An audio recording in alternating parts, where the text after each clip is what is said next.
I used to eat snacks in class.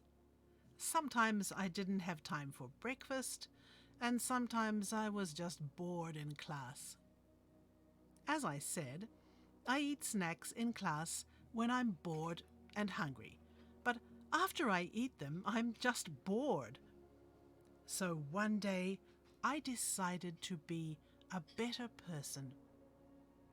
I decided to set myself a goal and make some plans.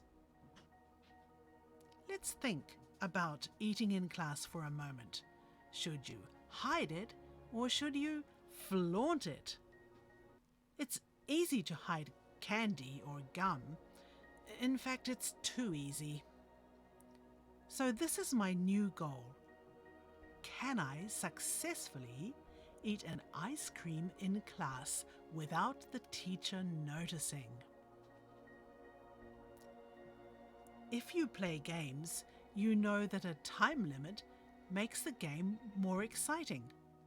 Well, ice cream starts to melt as soon as you buy it.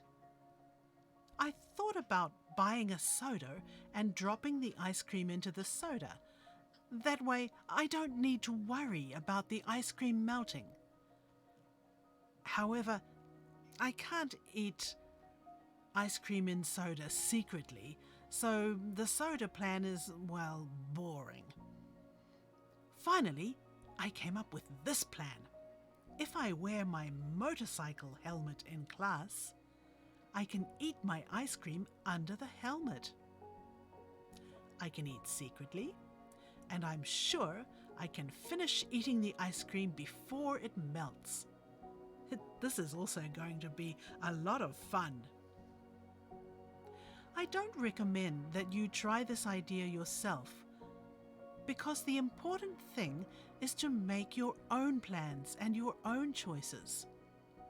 You may think that you have no freedom when you're in class, but I think we can always set our own goals and make our own fun.